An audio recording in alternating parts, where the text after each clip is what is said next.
dando a breves rasgos que la obesidad y la obesidad severa, bueno, vienen siendo un problema bastante grande de salud pública.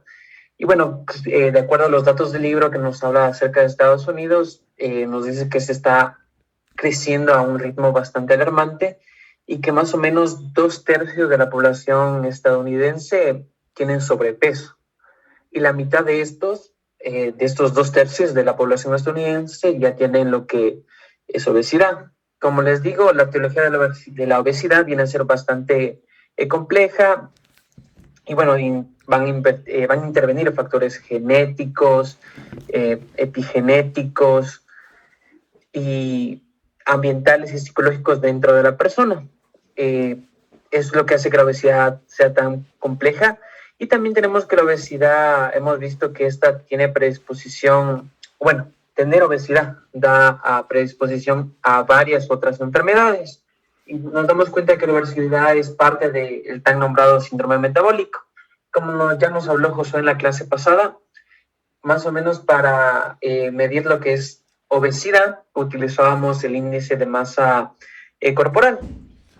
Cuando teníamos una persona con un índice de masa corporal de 25 a 29,9, considerábamos una persona con sobrepeso.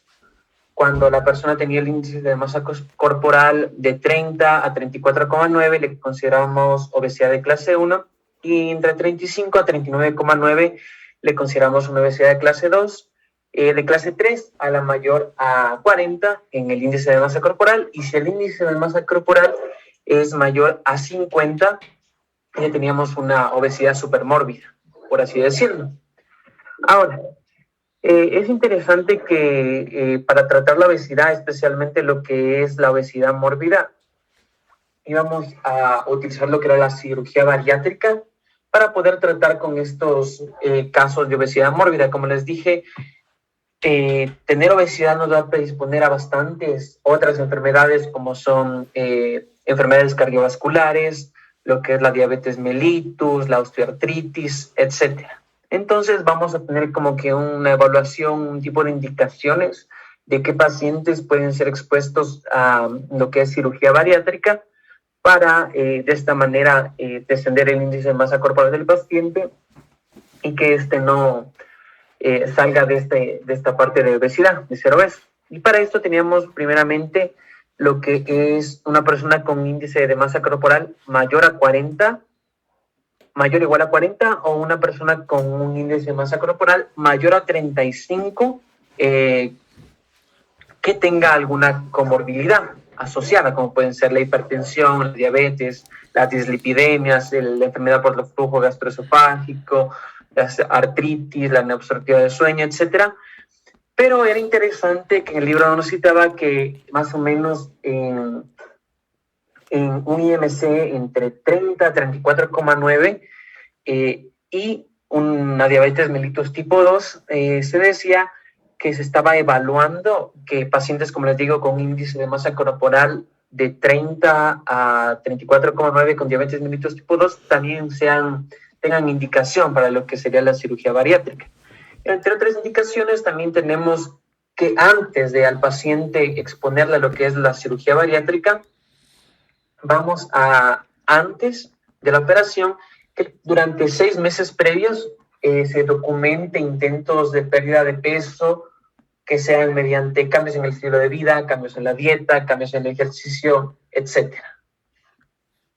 ¿Qué contraindicaciones encontramos a los candidatos con cirugía bariátrica para que no sean expuestos a una operación o una cirugía bariátrica? Primeramente encontrábamos condiciones psiquiátricas como eran la esquizofrenia, el trastorno bipolar severo, abuso de sustancias, depresión mayor, intentos de suicidio, y esto era mucho más clave en pacientes que eran candidatos para bypass gástrico. Se nos narraba que los pacientes con bypass gástrico son los más propensos que luego de la cirugía tengan intentos de suicidio, como les digo, después de la cirugía. Otras contraindicaciones eran enfermedad cardíaca grave, coagulopatías, incapacidad para cumplir estos rigurosos requisitos nutricionales. ¿Por qué? Porque luego de toda cirugía bariátrica no basta con la cirugía que les permita reducir el peso, sino deben cambiar su alimentación y cómo se alimentan. Es decir, que en la mayoría de las cirugías que vamos a ver ahora, el paciente deberá comer menos y al igual deberá comer muchas más veces al día. Y bueno, se decía que la edad es y no es una contraindicación para lo que sería candidatos a cirugía bariátrica. Obviamente, personas mayores a 65 años y menores a 18 años, siempre hay la duda para la cirugía bariátrica, pero como les digo, no es una contraindicación absoluta. Bueno, la evaluación para la selección de nuestros candidatos siempre va a ser un ejercicio multidisciplinario. Como decimos, tenemos que evaluar los diferentes factores de riesgo que pueda llegar a tener el paciente. Entonces, no es solo el servicio de gastroenterología que analiza al paciente si es pertinente o no hacer una cirugía bariátrica, sino también debemos ver lo que será el equipo de cardiología, cuando se evalúa el riesgo cardiovascular, hematología, se evalúa el riesgo de coagulopatías, tanto arteriales como venosas. Se especificaba que luego de las cirugías bariátricas es más o menos común que se presente una trombosis venosa profunda, un tromboembolismo pulmonar y otras cosas que pueden ser complicaciones postquirúrgicas de la cirugía bariátrica. También que es importante la educación del paciente, como ya les dije, la cirugía bariátrica no basta por sí sola para cambiar la realidad del paciente obeso, sino que este va a tener que obligadamente tener cambios en su estilo de vida, en su dieta y en cómo hace ejercicio el paciente. También es importante realizar un tamizaje de reflujo gastroesofágico preoperatorio en el paciente. Y también es importante decirles que, según dice la narrativa, muchos pacientes luego de la cirugía bariátrica pueden llegar a desarrollar lo que es la enfermedad por reflujo gastroesofágico. Otra parte importante es que, como les dije, antes de la cirugía era importante que el paciente tenga documentado al menos 6 meses de intentos previos de bajar de peso mediante lo que les dije, cambios en el estilo de vida, en la alimentación, en el ejercicio. Entonces, para poder hacer una cirugía... Una pregunta antes de que continúes. ¿Por qué nuevamente quiero que recalques por qué es tan importante la investigación del ERGE? ¿Cómo se llama el preoperatorio? Se decía que es importante lo que es evaluar la enfermedad, o sea, si el paciente antes de la cirugía tiene enfermedad por reflujo gastroesofágico, y también se narra que muchos pacientes luego de la cirugía pueden llegar a desarrollar enfermedad por reflujo gastroesofágico, además que enfermedad vamos a ver más adelante que la mayoría de cirugías en sí pueden provocar lo que son ulceraciones, especialmente en las zonas de anastomosis, y el reflujo de gastroesofágico puede predisponer aún más a que existan ulceraciones en las zonas de anastomosis.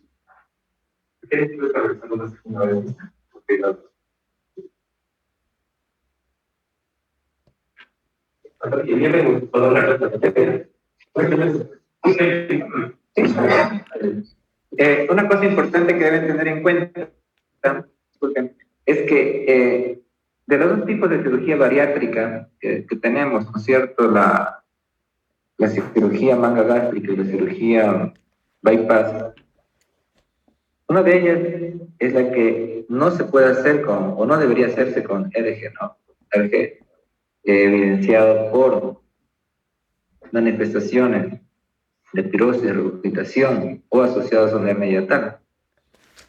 Porque esto, al reducirse en las cirugías restrictivas, que son las cirugías bariátricas, en especial estamos hablando de la cirugía de manga gástrica, donde queda todavía estómago, entonces el ERG puede agravarse. Y la cirugía restrictiva y malasortiva, que es el bypass, obviamente ahí prácticamente ya no hay, el estómago queda excluido y la producción de ácido se une con el intestino, con lo que vienen los alimentos para el intestino, bien abajo, en la Y de Rux. Entonces aquí el problema del ERG no hay problema.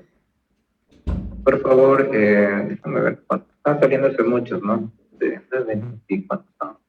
Sí, ya. Entonces, tengan en cuenta eso dentro de este manejo de la obesidad. Sigue, por favor. Sherlock. Otra parte de la evaluación para seleccionar a nuestros candidatos a cirugía bariátrica era realizar una esofagogastroduodenoscopía, que esto nos va a permitir analizar problemas en lo que sería el tracto gastrointestinal superior.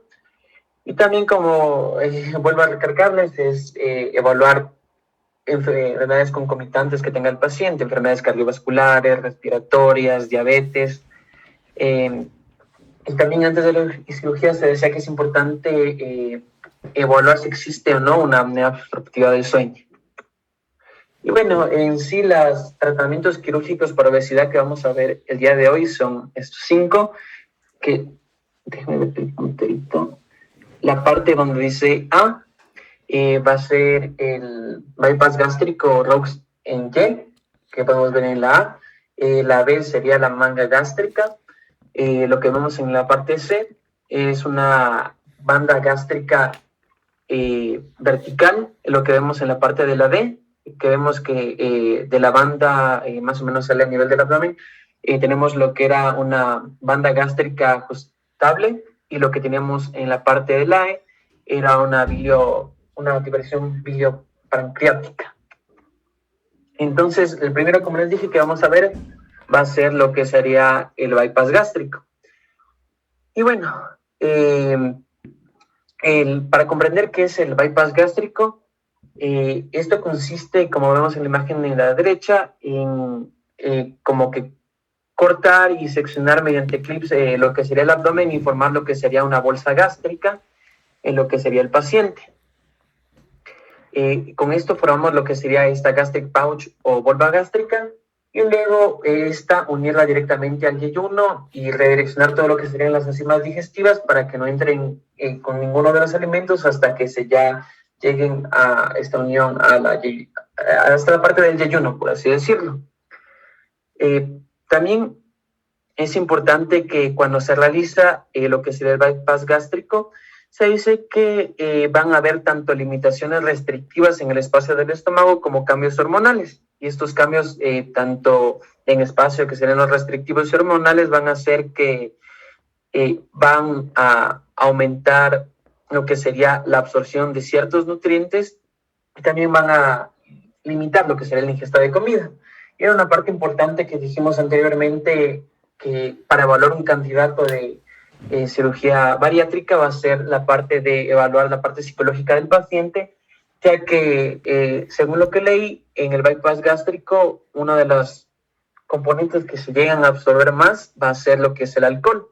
Entonces muchos pacientes con bypass gástrico abusan de lo que es el alcohol, y esto lo que los lleva a largo plazo, luego de lo que desarrollan, diríamos, un alcoholismo, les lleva a los problemas psicológicos que desencadenan muchas veces en lo que serían los intentos de suicidio.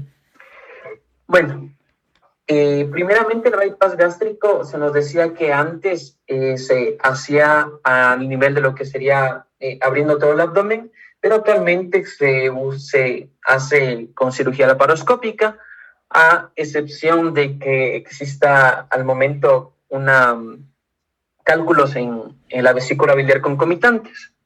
¿Y por qué? Bueno, se dice que la cirugía laparoscópica al momento de realizar el bypass gástrico era bastante superior a lo que era una cirugía abierta. Teníamos menores tasas de complicación en el paciente y complicaciones posquirúrgicas. Entre complicaciones posquirúrgicas principales, primeramente eran las náuseas y los vómitos dentro del bypass gástrico en la cirugía, y esto se recomendaba hidratación intravenosa, es decir, suero, pequeñas dosis de glucocorticoides, y se nos decía que era bastante importante lo que era el ondansetron para tratar tanto las náuseas como los vómitos. Y bueno, antes de realizar el bypass gástrico como preoperativo, siempre se daba heparina subcutánea profiláctica y cefotixina para prevenir coagulación y como antibiótico. Y aquí les tengo, un pequeño ejemplo de lo que es más o menos, y les voy a ir narrando cómo más o menos entendí, se hace el bypass gástrico o mediante cirugía laparoscópica.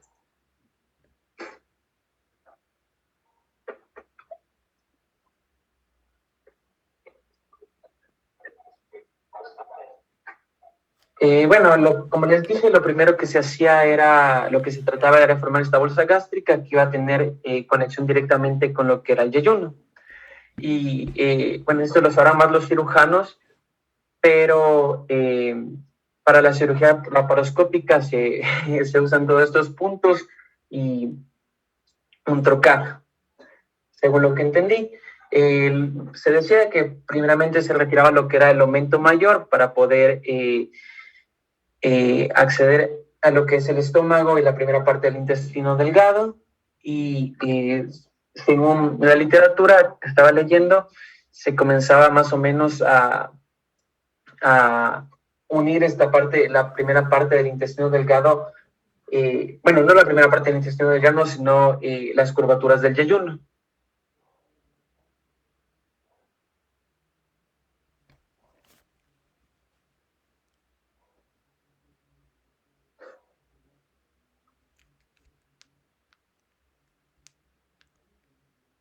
Y este yeyuno, bueno, la unión que vamos a hacer a ese nivel se narra, bueno, en la parte del libro se narra que vamos a hacer con lo que sería hilo que se degrade a nivel gástrico y no hilo que persista, ya que si había muchas más complicaciones quirúrgicas, bueno, posquirúrgicas, si esto se hacía con un hilo que no se degrade dentro de lo que sería la cavidad abdominal.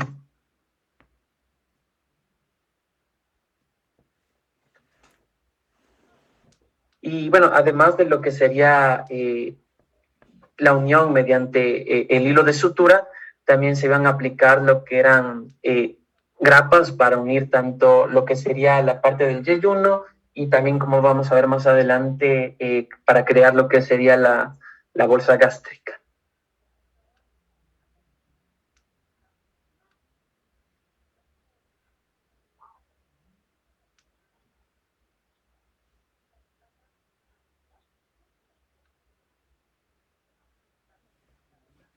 Y también lo que se narraba es que entre estas partes del yeyuno que se estaban uniendo, tenía que crear, como ven, había una especie de anastomosis,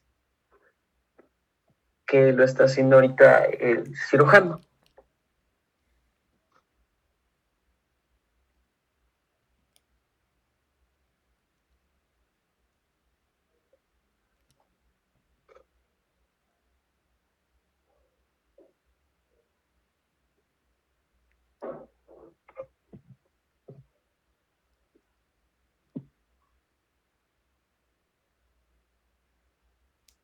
Como les dije, ahí está terminando de crear lo que sería esa anastomosis con estos hilos de sutura que deberían ser aquellos que sí se degraden en la cavidad abdominal.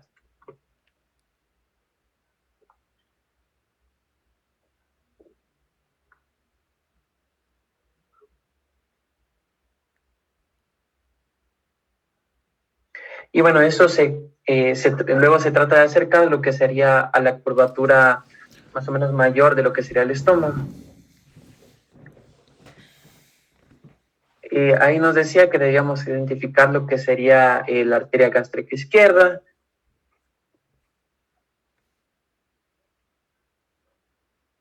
para saber en qué parte se va a ubicar de lo que sería el estómago y cómo se va a crear todo lo que sería la bolsa gástrica.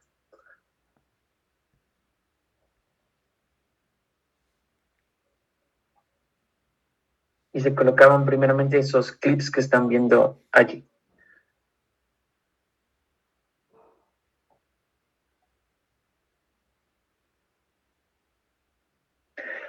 Y también se narraba que esto mediante un bisturí ultrasónico se iba cortando lo que sería la parte del estómago donde vamos a formar la bolsa gástrica.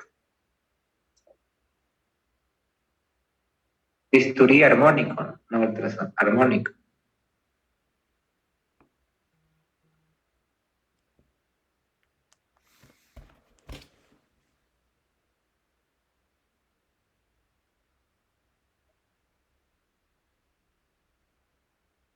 y ahí ya se creó lo que sería la bolsa gástrica de este paciente.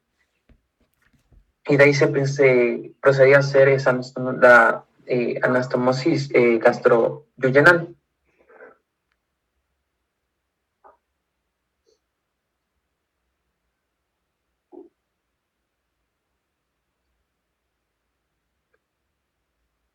Ten en cuenta, entre tanta anastomosis, el riesgo mayor de estas cirugías es la formación de fístulas.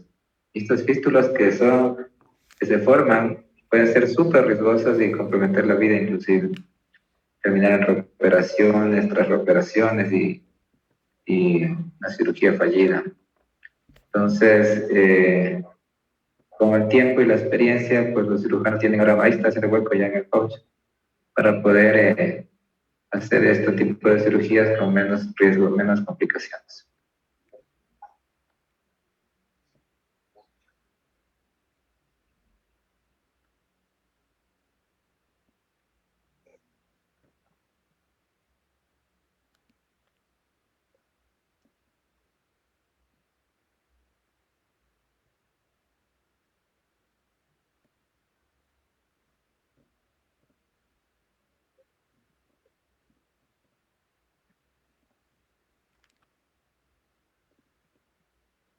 Y ahí se está más o menos se está terminando de formar, perdón, lo que sería la anastomosis.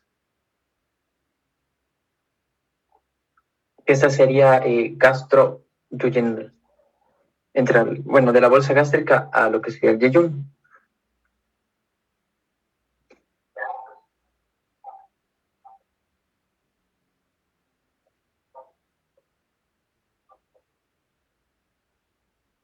Y una parte importante de lo que vamos a ver a continuación es comprobar en sí lo que es la permeabilidad de la anastomosis y que no haya fugas. Entonces se decía que se podía hacer dos cosas, o pasar lo que sería aire, o también narraba que se podía pasar azul de metileno, me parece, para comprobar que no haya, que sea permeable y que no haya ninguna fuga al momento de que se termine lo que sería la intervención, que ya vamos a ver aquí más adelante.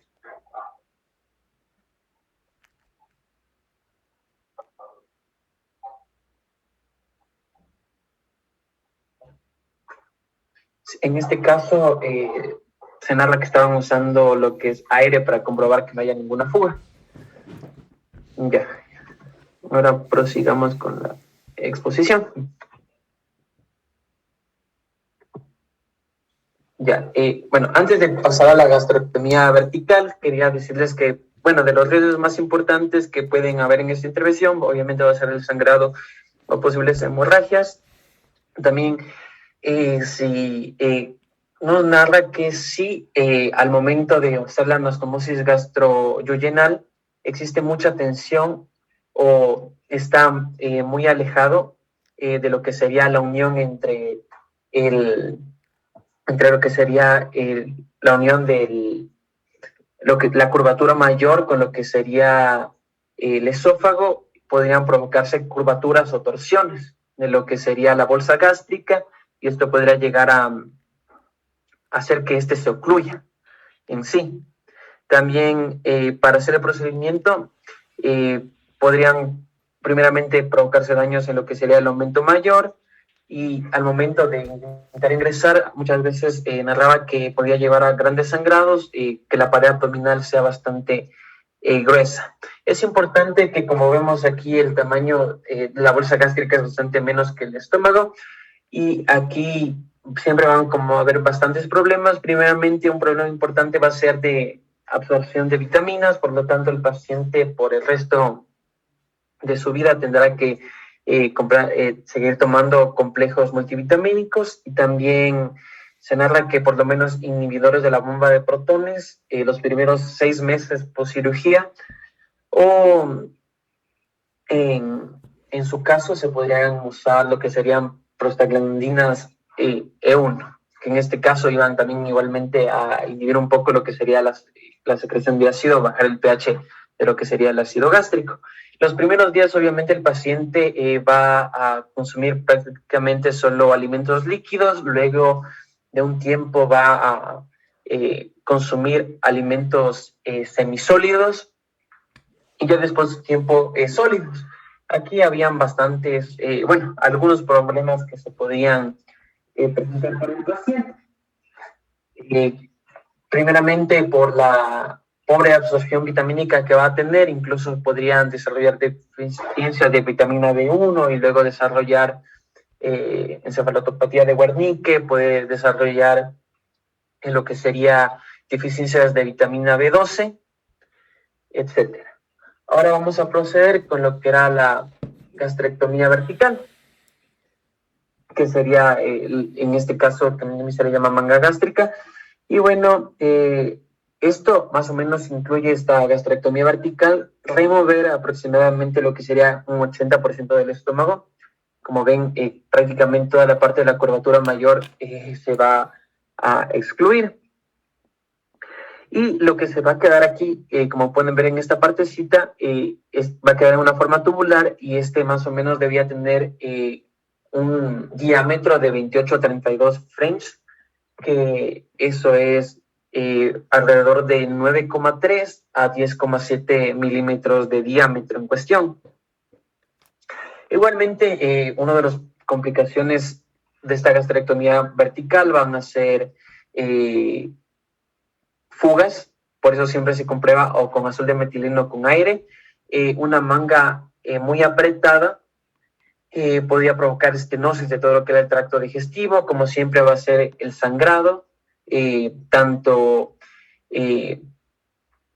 a nivel intraabdominal como, mejor dicho, dentro de lo que sería el tubo digestivo como fuera del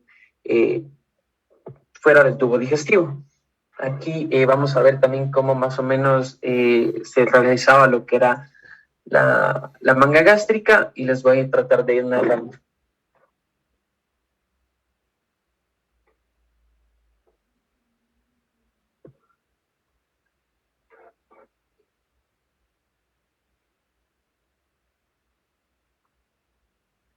Antes de mostrarles el video, también quería recalcarles que como vemos, gran parte de la curvatura mayor va a ser extraída, por lo tanto, aquí lo que no vimos que a diferencia del bypass gástrico, aquí tenemos que resecar lo que serían las arterias que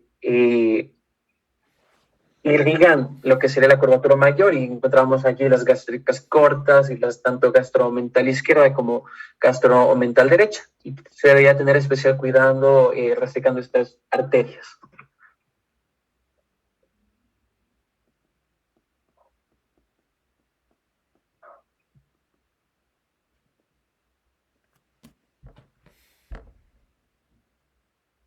Igualmente, este se hacía mediante cirugía laparoscópica.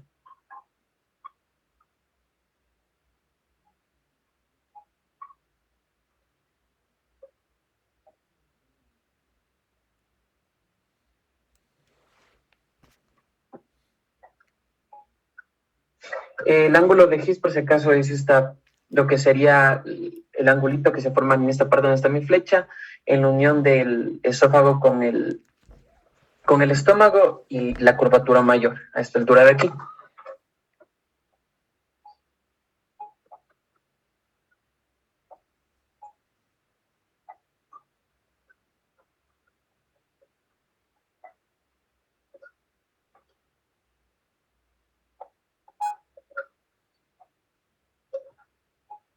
Aquí igualmente nos narra que, bueno, les dije, hay que primeramente tratar de resecar todas esas arterias gastromental izquierda, derecha y arterias gástricas cortas, que son las que más irrigan la curvatura mayor, y se iba a ubicar, ya vamos a ver, una guía más o menos de 32 a 40 French para hacer todo lo que sería el corte de gran parte del estómago, más o menos como les dije, el 80%, y nos decía que esto igualmente se hacía como antes con esta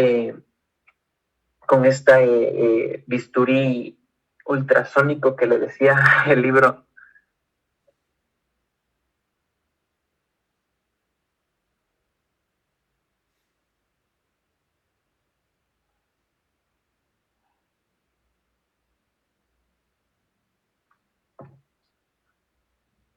Ahí estaba seccionando lo que eran los vasos, las arterias gástricas cortas.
Allí se iba poniendo esta sonda que les dije que era más o menos 32 a 40 French. En el video nos decía que este caso era de 36. Y esa va a ser como que la guía para hacer lo que será el corte del estómago, de la sección que vamos a cortar.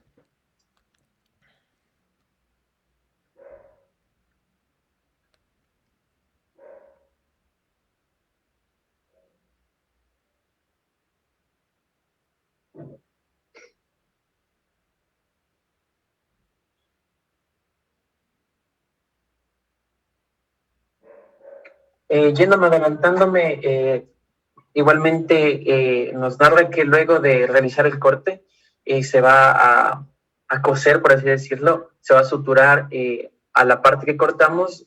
Como vemos, esos serían los clips que se ponen. Luego de hacer el corte, se sutura al lado del corte lo que es el aumento mayor. Y se pueden o no colocar allí drenajes. Nos narraba que eso era preferencia del cirujano que realizaba la manga gástrica.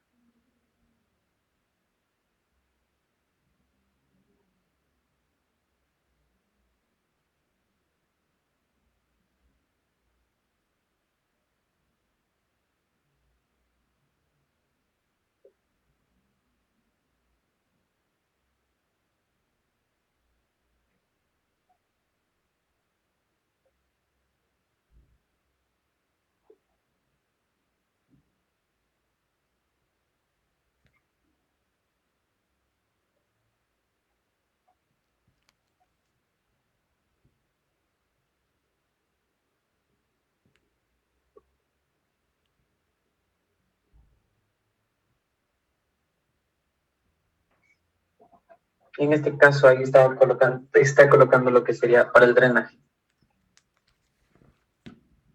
Y allí con azul de metileno estaba comprobando que no haya ninguna fuga. Como les dije, se puede hacer con aire o con azul de metileno.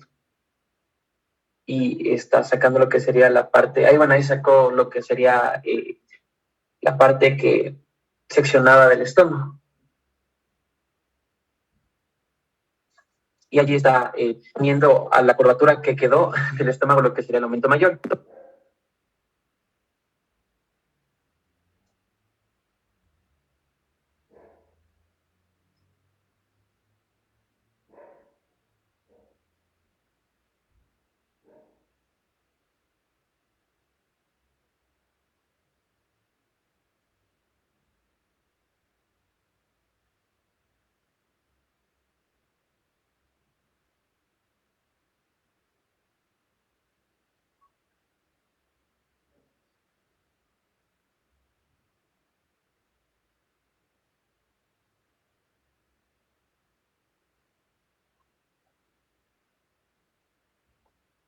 Ya.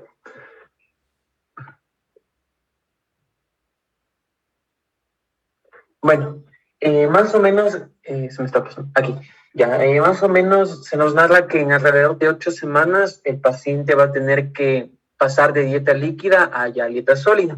Entonces, como decimos, más o menos en los primeros 2 días se comienza ya con lo que será toda la dieta líquida. Se va a dar inhibidores de la bomba de protones durante 6 meses después de la operación y también multivitamínicos ya de por vida. Como narramos igualmente en lo que sea el bypass gástrico, estos pacientes no son capaces de absorber nutrientes de manera correcta. Entonces, las multivitaminas esencialmente se dan para prevenir lo que sería encefalopatía de Wernicke por deficiencia de tiamina, de vitamina B1.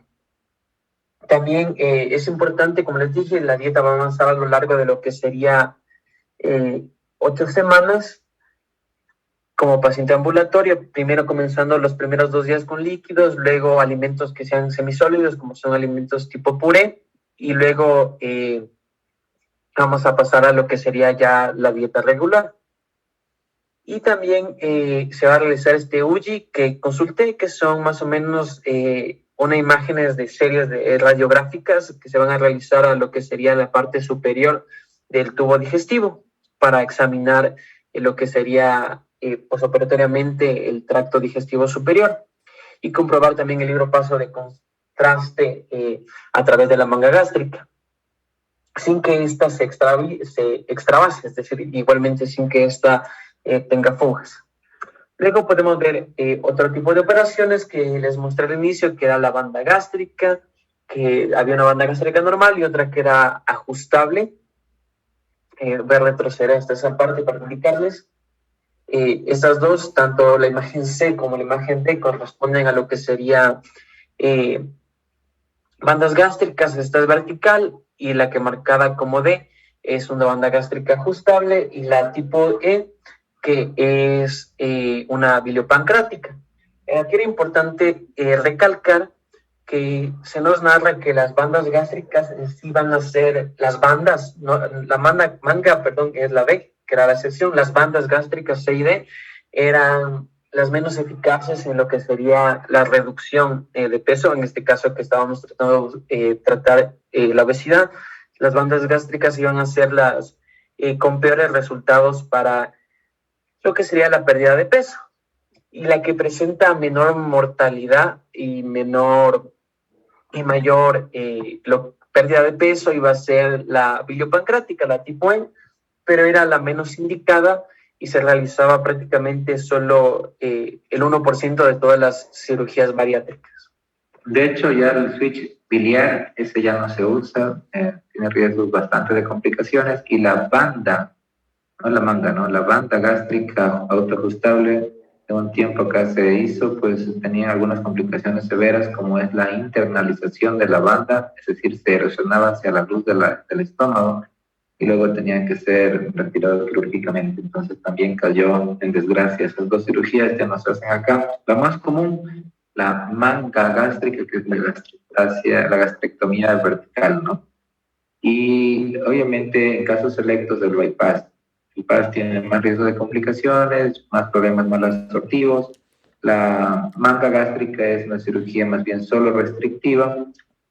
Funciona por años porque si se dilata el estómago, pues el paciente, si no aprende a comer o no hace ejercicio, vuelve a subir de peso. Sigue. Ya, doc. Como les dije, les dijo también el doc, las otras operaciones, por ejemplo, consistía ya en la banda gástrica, que se coloca esta banda de silicona que es suave e inflable bajo de lo que sería el esfínter esofágico también inferior. Aquí repetimos la imagen de los tipos de cirugías que se realizan y qué tipo de complicaciones se podrían presentar. En cuanto a tasas de mortalidad, el bypass gástrico presentaba 0,2%, para la manga gástrica era de 0,14%, y para la biliopancrática era del 0,02%.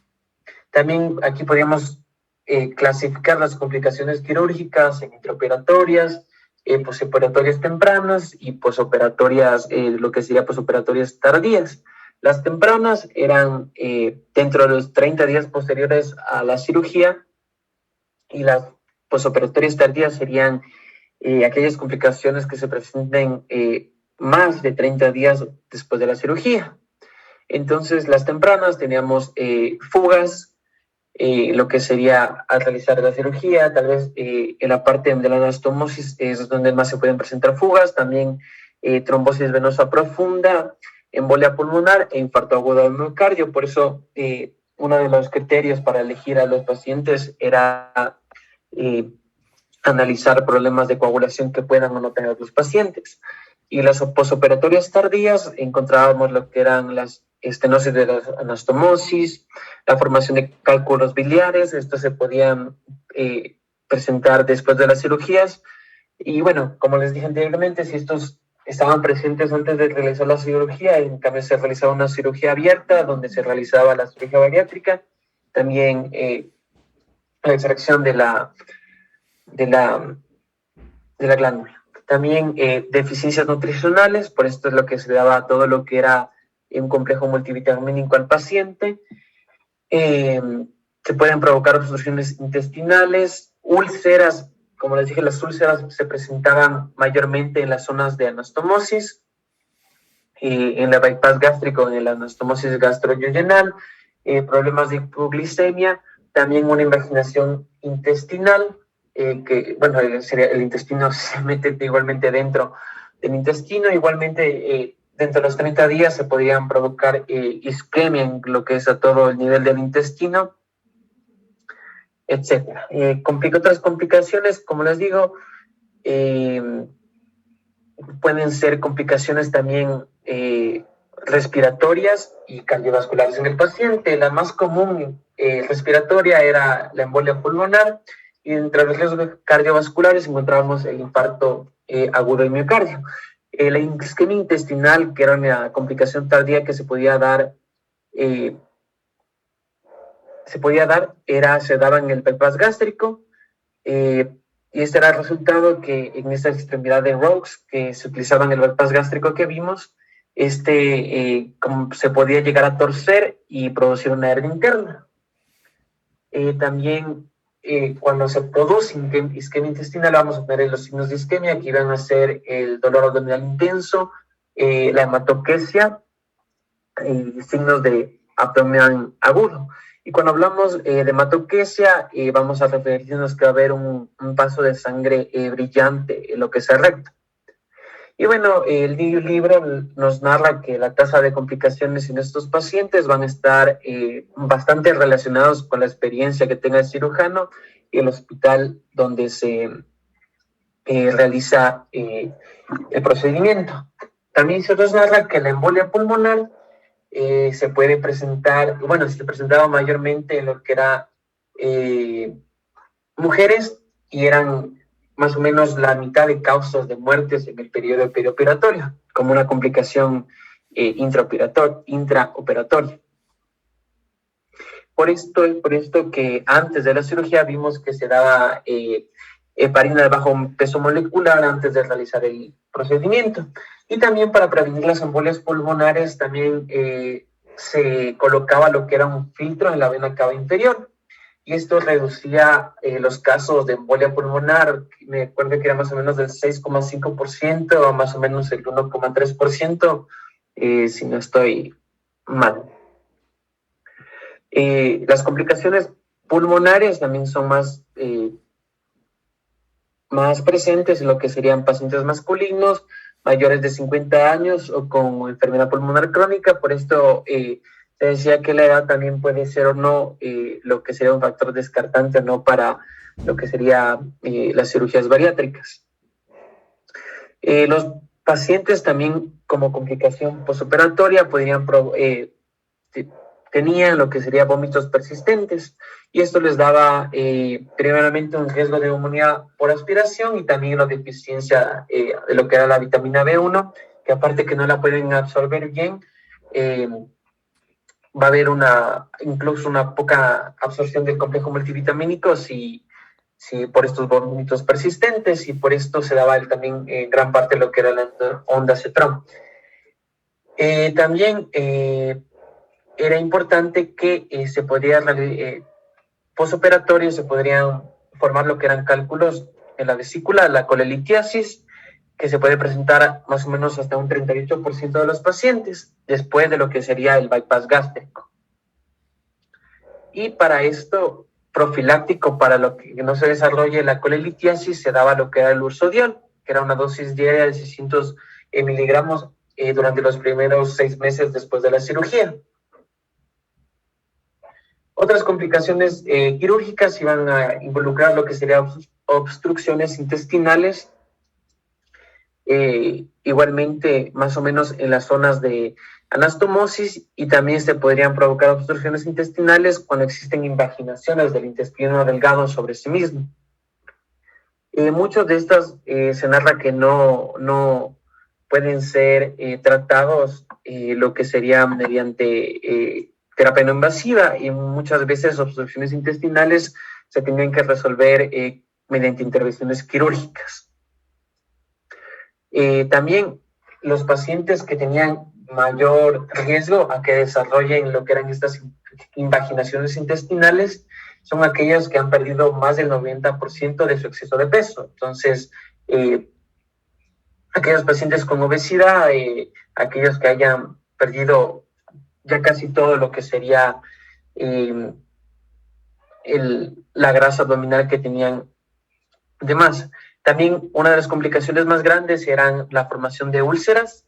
Las úlceras igualmente en las zonas de anastomosis y en las zonas donde se pueden producir lo que eran fugas.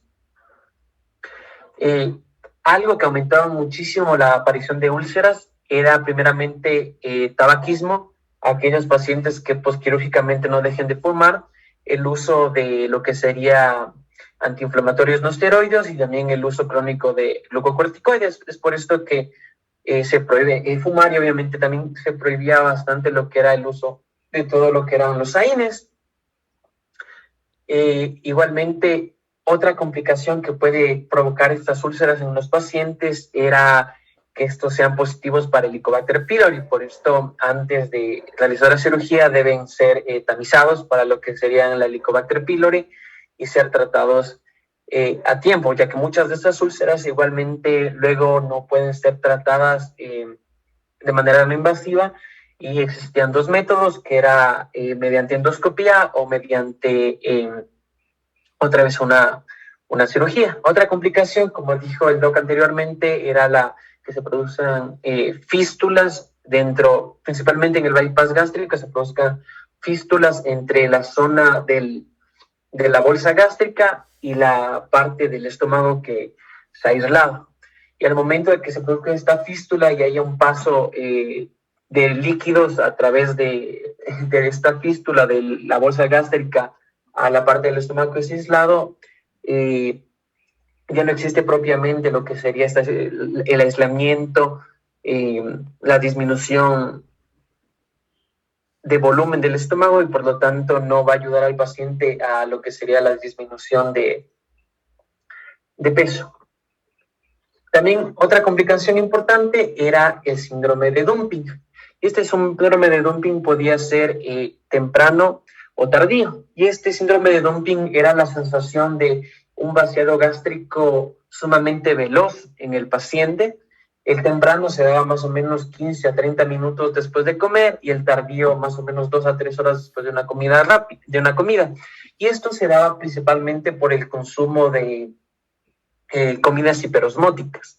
Estas comidas hiperosmóticas, que pueden ser o ricas en sal o ricas en glucosa, provocaban primeramente un efecto fisiológico en el estómago, que va a ser una gran activación del sistema parasimpático, que iba a, bueno, como sabemos, el sistema simpático va a provocar vasoconstricción, el parasimpático vasodilatación. En este caso, al estimularse el parasimpático, iba a provocar primeramente una gran cantidad de vasodilatación en las arterias que están rodeando al estómago, y esto primeramente va a provocar éstasis sanguínea en esta zona del estómago, y también provocaba lo que sería un gran aumento del peristaltismo en esta zona del estómago, lo que contribuía a esta sensación de que la comida pasaba muchísimo más rápido por el estómago, que es en sí la sensación que tiene el paciente en el síndrome de dumping. Y bueno, además de estas comidas ricas en sal o ricas en glucosa, se encontraba que bebidas como el Gatorade, que son bebidas hidroelectrolíticas que sirven para reponer líquidos, eran muy causantes del síndrome de dumping, y estaban prohibidas en lo que sería la cirugía bariátrica, especialmente cirugía, obviamente. Y bueno, para esto, para evitar el síndrome de dumping en los pacientes, se recomendaba, en lugar de consumir comidas ricas en sal y en glucosa, se se consideraba consumir comidas ricas tanto en fibra y proteínas, como eran carnes, leguminosas y vegetales.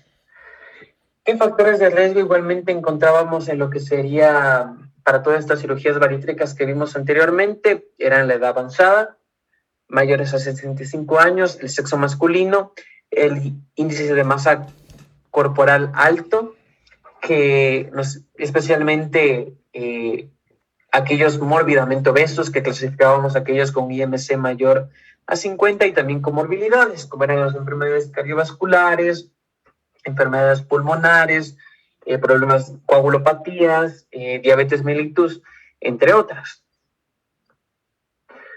Ahora pasamos también que igualmente los pacientes luego, por cirugía, van a tener lo que serían deficiencias nutricionales, principalmente deficiencias en lo que son vitaminas y electrolitos. Y estos se presentaban más o menos en el 17% de pacientes que se sometieron a lo que sería el bypass gástrico. Es por esto que les dije que era importante que los pacientes tomen complejos multivitamínicos de manera posoperatoria de por vida. Y además, otro riesgo para estos pacientes será que muchos de estos presentan gran cantidad de vómitos que incrementan estas deficiencias nutricionales. Y las vitaminas que se dan en este caso iban a ser la vitamina B12, hierro, folato, calcio, y las vitaminas liposolubles, que eran la A, la D, la E y la K.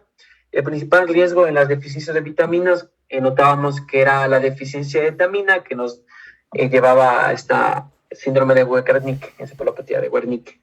Se nos decía que sí, el paciente podría tener déficit de vitamina B2 en el caso de lo que sería la manga gástrica. Sin embargo, en el bypass gástrico era menos probable, mejor dicho, estos pacientes no presentaban deficiencia de vitamina B12, ya que la parte del estómago que ha sido aislada terminaba secretando lo que era el factor intrínseco para que se una a la vitamina B12 y sea absorbido en el intestino delgado.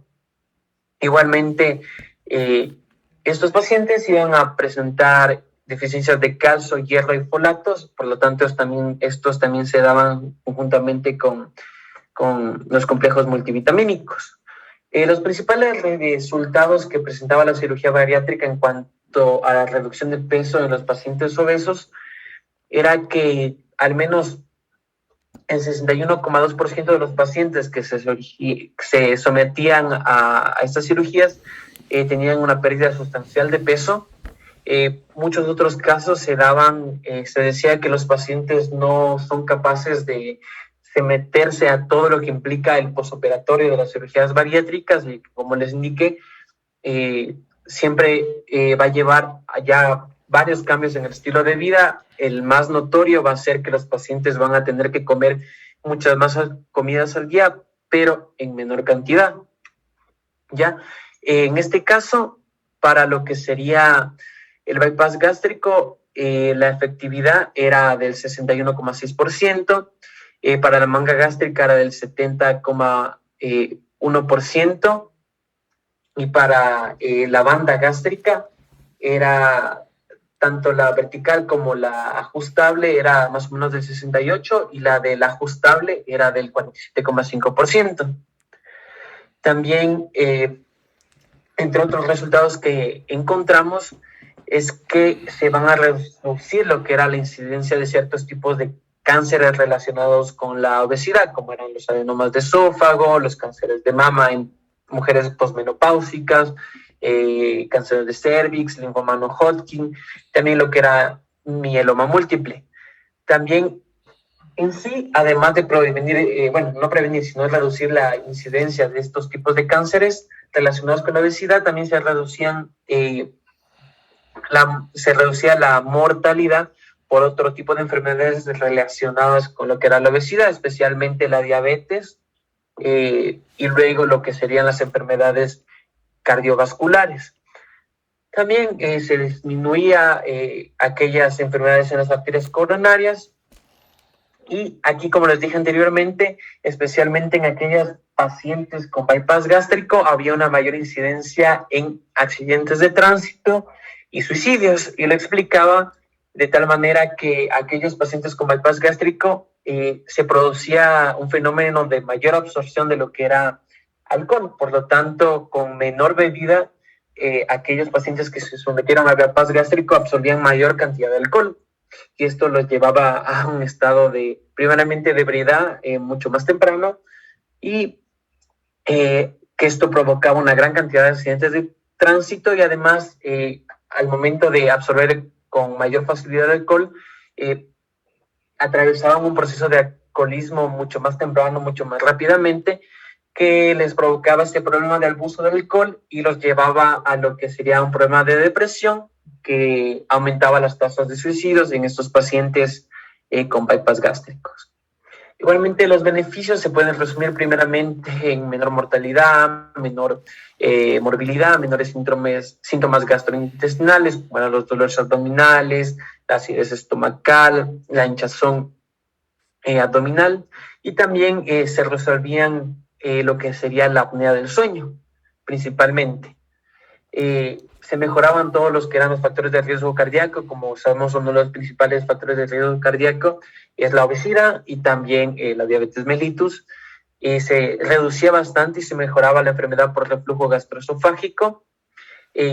Igualmente, al momento de la pérdida de peso y la reducción de la obesidad, había un mejor control glucémico en los pacientes con diabetes mellitus tipo 2, que esto explicó ya Josué en lo que era el metabolismo y la fisiopatología de la obesidad, y obviamente una mejora en la calidad de vida del paciente. Luego de las cirugías, un tratamiento endoscópico para todas las complicaciones que se producían en las cirugías bariátricas. Primeramente, una de las complicaciones, como hablamos, era la ulceración de los pacientes, úlceras que se podían presentar en las zonas de fuga y en las zonas de anastomosis.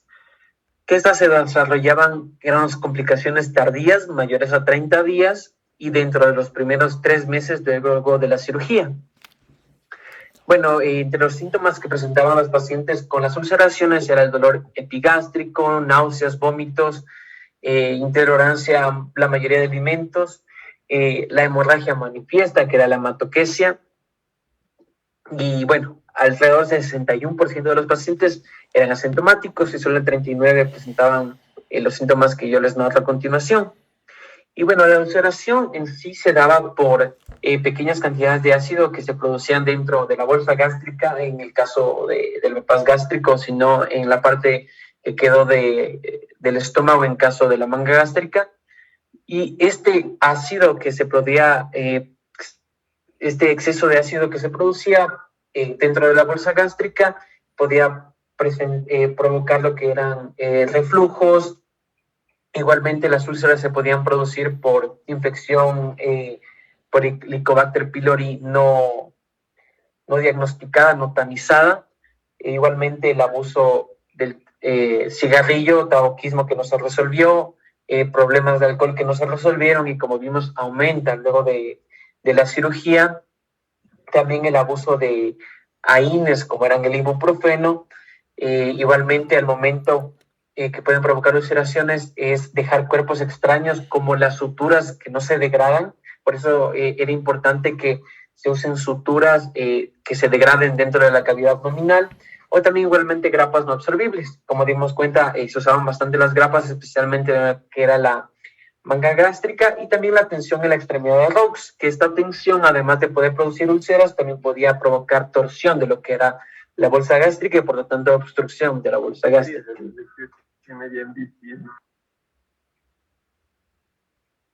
Perdón, Doc, ¿dijo algo? No, creo que la doctora Cintia en su otra pantalla.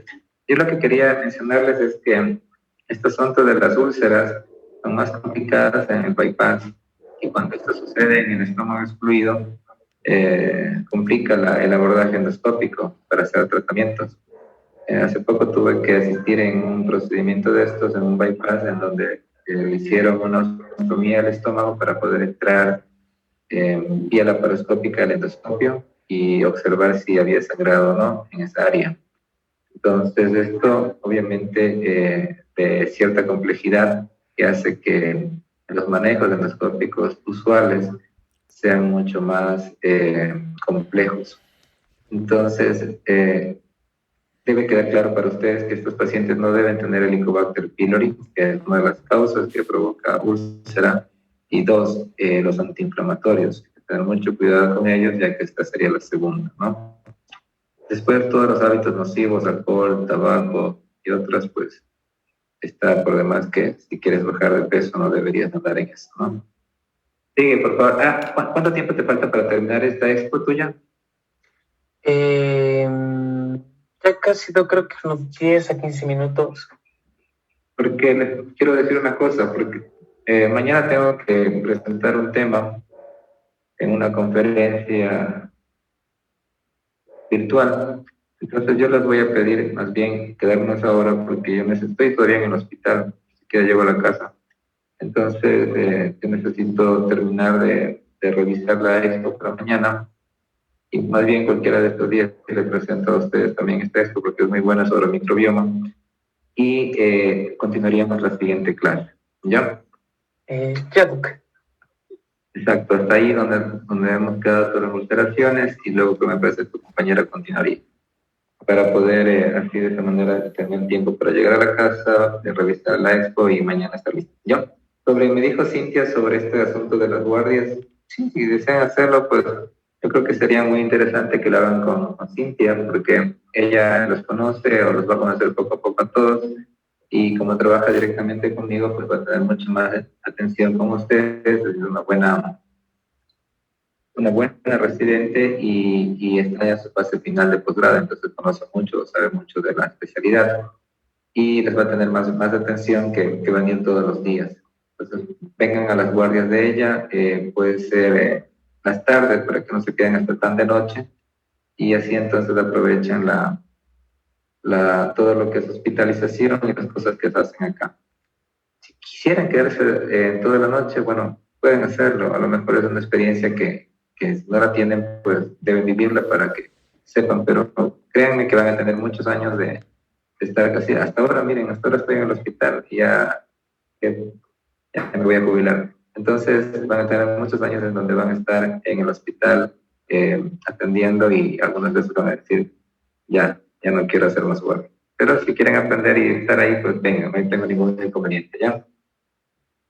Doc, ¿eso por grupos de rotación o los que quieran? A ver, sobre esto debería ser el grupo que está rotando para que no se me confunda la cosa, ¿sí? Y sepamos que vienen en la mañana y otros pueden venir en la tarde. Pero solo en las guardias de la doctora Borja. Y eso es cada sexto día. Entonces, para conversar con ella. Sí, eso es cada sexto día. Entonces ahí tiene un espacio de... Cuando sea sábado y domingo, que también deberían venir, vengan solo en la mañana. Ya, Doc. Ya. Ya, Doc, muchas gracias. Si están interesados, yo les doy el aval. Ya les dijo Cintia sobre esto de las hojas de asistencia, cada cual debe tener su hoja de asistencia, se me olvidé de comentarles. Esto es un registro diario de que vienen y que al final, y qué hacen en ese día. Entonces, en una hoja luego lo anillan y eso me sirve para su nota, que recuerden es parte de toda la práctica, ¿ya? Ya, Doc, muchas gracias. Ya vamos Doc, a también. una pregunta. ¿La hoja es por día o por mes? Es una hoja en donde ustedes pueden tener varios días, ¿sí? Pueden hacerlo de varios días. Lo único que tiene que estar ahí, recuerda, es el nombre de, a ver, la fecha, en este caso, el tema del día, lo que hicieron, la firma de la doctora Borja y al final mi firma. ¿Ya?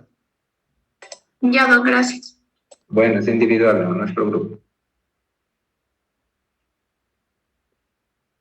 Ya, entonces nos vemos.